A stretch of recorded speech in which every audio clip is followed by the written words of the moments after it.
Hello viewers, this is me Abiel Rafi. Welcome back to another brand new video. Already title এবং thumbnail দেখে আপনারা বুঝে গেছেন আজকে আমি আপনাদেরকে সাজেক ভ্যালির সম্পূর্ণ ট্যুর গাইডলাইন এবং সাজেক ভ্যালির যে প্রাকৃতিক দৃশ্যগুলো আমি সেগুলো আপনাদেরকে ভিডিওর মাধ্যমে উপস্থাপন করতে যাচ্ছি আপনাদের সামনে। তো চলেন শুরু করা যাক। ঢাকা থেকে রাত 10টার সময় আমরা সেন্ট মার্টিন পরিবহনে খাগড়াছড়ির উদ্দেশ্যে রওনা দিই এবং ভোর 6টার সময় আমরা খাগড়াছড়ি এসে পৌঁছাই এবং খাগড়াছড়ি থেকে আমরা নাস্তা শেষ করে আমরা সাজেকের উদ্দেশ্যে রওনা দিই এবং সাজেক যাওয়ার জন্য আমরা এখান থেকে একটি মাহেন্দ্র গাড়ি ভাড়া করি, যেটা বড় সিএনজি অনেকে বলে থাকে। খাগড়াছড়ি থেকে আমরা এখন যাচ্ছি বাগাইহাট এবং ওখান থেকে আর্মি স্কোয়াড আমাদেরকে সাজেক নিয়ে যাবে। আমরা খুব সকাল সকাল চলে আসলেও বাগাইহাট এসে ওখানে আমাদের অনেক সময় অপেক্ষা করতে হয় এবং এই বাগাইহাট থেকে এখন মাসালংয়ের উদ্দেশ্যে আর্মি স্কোয়াড যেটা আছে তারা আমাদের গাড়িগুলোকে নিয়ে যাচ্ছে এবং এখানের এই প্রাকৃতিক দৃশ্যগুলো দেখে মনে হচ্ছে বাংলাদেশের মধ্যে এরকম একটা সুন্দর জায়গা আছে, এটা বিশ্বাস করতে পারতেছি না। কারণ আমরা সবসময় বাংলাদেশে যে জায়গাগুলো দেখে আসছি বা যেসব জায়গাগুলো গিয়েছি এই জায়গাটা সম্পূর্ণ ডিফারেন্ট ছিল তার মধ্যে, আর এখানকার ভ্রমণের অভিজ্ঞতাটাও আমার ছিল সম্পূর্ণ ভিন্ন। সেই সাথে এখানে পাহাড়ি যে বাচ্চাগুলো ছিল তাদের বাড়ি যেখানেই রাস্তার পাশে ছিল ওইখানেই তারা এইভাবে দাঁড়িয়েছিল এবং হাত নাড়তেছিল। তো এইখানের ঘটনাটা আমি প্রথমে বুঝতে পারি না যে তারা এইভাবে কেন দাঁড়িয়ে আছে। প্রথমে ভাবছিলাম হয়তো তারা টাটা দিচ্ছে বা হয়তো স্বাগতম জানাচ্ছে, মানে এরকম কোনো কিছু, বাট পরবর্তীতে শুনতে পাই যে তারা আসলে খাবারের উদ্দেশ্যে এখানে এইভাবে দাঁড়িয়েছিল। কারণ যারাই এখানে ট্যুরিস্ট হিসেবে আসে সবাই এখানে তাদের জন্য খাবার নিয়ে আসে, যেমন ধরেন চকলেট, বিস্কুট, মানে হালকা কিছু খাবার নিয়ে আসে এবং তারা এগুলো পেয়ে খুব খুশি হয়। তো আমি যেহেতু প্রথমবার এখানে আসছি তাই এই জিনিসটা আমার কোনোভাবেই জানা ছিল না, তো এখানে এটা দেখার পরে জানতে পারছি। এক একটা পাহাড় যে কতটা খাড়া সেটা না দেখলে বিশ্বাস করার মতো না। এক একটা পাহাড়ে যখন একটা গাড়ি উঠতেছিল একটা গাড়ির একদম সর্বনিম্ন স্পিডে চলে আসে এবং এক একটা গাড়ি থেকে আর একটা গাড়ির দূরত্ব খুব একটা বেশি ছিল না, কিন্তু পাহাড় যেরকম খাড়া ছিল সেই রকম প্রত্যেকটা পাহাড়েই 2-3টা করে এরকমের মোড় ছিল, যার জন্য গাড়িগুলোর অনেক বেশি দেখলাম বেগ পেতে হয়েছিল।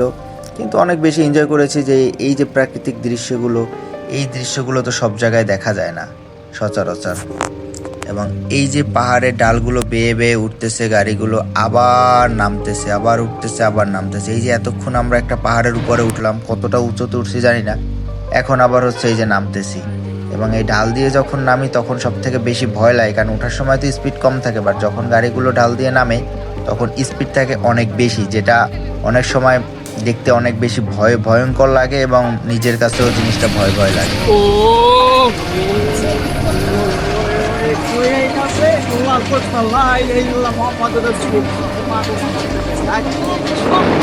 এখানের এই দৃশ্যগুলো যতটা আনন্দের ঠিক ততটাই ভয়ের, কারণ একটা পাহাড় দিয়ে যেই স্পিডে গাড়িগুলো নামে যদি আল্লাহ না করুক একটু এদিক সেদিক হয়ে যায়, এবং যেই মোড়গুলো দেখেন একটা খাড়া মোড়, যদি একটু এদিক সেদিক হয়ে যায় তাহলে বিপদের কথা আর বলা যায় না। কিন্তু তারপরে এত কিছু উপেক্ষা করো এরকম একটা সুন্দর দৃশ্য উপভোগ করতে পারতেছি, এইটা হচ্ছে সব থেকে বড় কথা।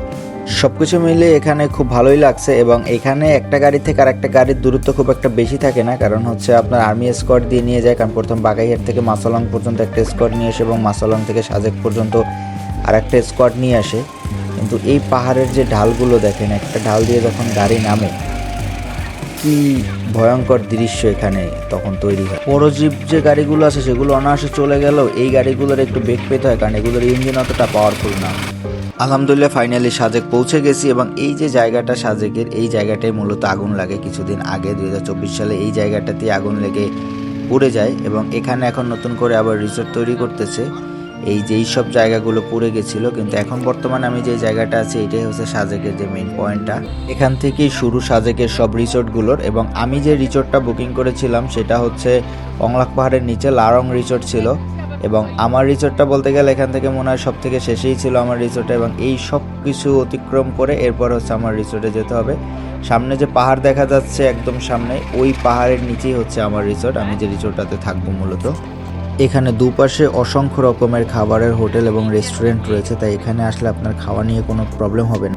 ওই দূরে যে কালো পাহাড়গুলো দেখা যাচ্ছে ওটা মূলত ভারতের পাহাড়, এবং এখানে ভারত এবং বাংলাদেশের বর্ডার এরিয়া বলা যেতে পারে, খুব একটা বেশি দূরে না, এবং সম্পূর্ণটাই হচ্ছে এখানে পাহাড়ি এলাকা। দারুস সালাম জামে মসজিদ সাজেক ভ্যালির সবথেকে উন্নত এবং আধুনিক মসজিদ হচ্ছে দারুস সালাম জামে মসজিদ, যেটা এখন আমার সামনে আপনি দেখতে পাচ্ছেন। এটা হচ্ছে সেই ভাইরাল সাজেক ভ্যালির মসজিদ, যেটা সবাই ড্রোন ভিউ নিয়ে থাকে এবং ভিউটাও খুব সুন্দর আসে। এবং এইটারই ডান সাইডে যেটা আছে এটা হচ্ছে লুসাই গ্রাম, সাজেক ভ্যালির আর একটা স্পট, যেটা হচ্ছে মানুষ আসলে এখানে পাহাড়িদের আদিবাসীদের মানে জীবনধারা যেটা আছে ওখানে সম্পূর্ণভাবে তারা তুলে ধরেছে। এবং এইটা হচ্ছে হেলিপ্যাড, সাজেক ভ্যালির আর একটা অন্যতম স্পট। যারা ঘুরতে আসে এইখানে মূলত ছবি তুলে বেশি বা ভিডিওগুলো করে। এটা হচ্ছে সেই সাজেক ভ্যালির হেলিপ্যাড। এবং এই জায়গাগুলো এখন দিনের বেলায় যতটা ফাঁকা আছে, রাতে ঠিক ততটাই উজ্জ্বল এবং জাঁকজমকপূর্ণ হয়ে থাকে।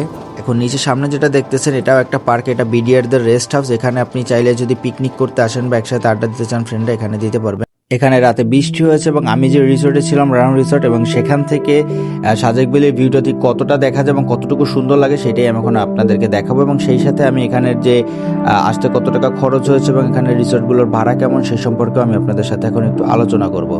তো এই হচ্ছে আমাদের রিসোর্টের যে জানালা আছে বা ওইখান থেকে সম্পূর্ণ দেখা যায় এবং যে ম্যাগের ভিউটা সম্পূর্ণ পাওয়া যায়। এবং রাতে এখানে বৃষ্টি হয়েছে যার ফলে এখানে ম্যাগটা একটু দূরে, তবে এইখানে একদম জানালায় মেঘ আছড়ে পড়ে অনেক সময়। তো এইটা সম্পূর্ণ আপনার কপাল, মানে লাক যদি ভালো থাকে তাহলে আপনি দেখতে পাবেন, আর যদি লাক খারাপ থাকে তাহলে তো আপনি দেখতে পাবেন না।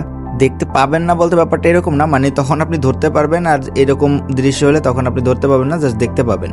তো এখন যে ব্যাপারটা বলবো সেটা হচ্ছে এখানে আসতে আমাদের ঢাকা থেকে খাগড়াছড়ি পর্যন্ত আসতে ভাড়া লাগছে জনপ্রতি 850 টাকা করে সেন্ট মার্টিন পরিবহনে। এবং খাগড়াছড়ি থেকে সাজেক পর্যন্ত ডাইরেক্ট সিএনজি নিয়েছি, সে সিএনজিতে লাগছে আমাদের 9000 টাকার মতো, যেটা এখানে 2 দিন থাকবে এবং আমরা এখান থেকে যখন চলে যাব তখন আমাদেরকে সাথে নিয়ে যাবে এরকম ইয়েতে। আর এখানের যদি রিসোর্টগুলোর ভাড়া বলি, বর্তমান সময় এখানে রিসোর্টগুলোর ভাড়া খুব একটা বেশি না, তবে আপনি যদি সেপ্টেম্বর থেকে ডিসেম্বর বা ফেব্রুয়ারি মাস এর মধ্যে যদি আপনি আসেন তখন এখানে ভাড়াটা একটু হাই থাকে, বাট অন্যান্য সময় এখানে ভাড়া থাকে অনেক কম। যেমন এখন রোজ রমজান মাস চলতেছে, আপনি যদি রমজানের সময় আসেন যে আপনি কম খরচে একটা বাজেট ট্যুর দিবেন, আপনি খরচ কম করতে চাচ্ছেন এবং আপনি এই দৃশ্যগুলো খুব সুন্দরভাবে উপভোগ করতে চাচ্ছেন, সেক্ষেত্রে আমি আপনাকে বলবো আপনি এই নভেম্বর ডিসেম্বর বা এই টাইমটা, মানে যেই টাইমটাতে এখানে মানুষের ক্রাউড খুব বেশি থাকে, এই টাইমটা আপনি অ্যাভয়েড করে আপনি এই যে রমজানের সময় এখন প্রত্যেকটা রিসোর্ট এখানে ফাঁকা, আপনি এখন আসতে পারেন, যেখানে আপনি 50%, 60% এবং 70% পর্যন্ত আপনি এখানে ডিসকাউন্ট পাবেন। সেক্ষেত্রে দেখা যায় আপনার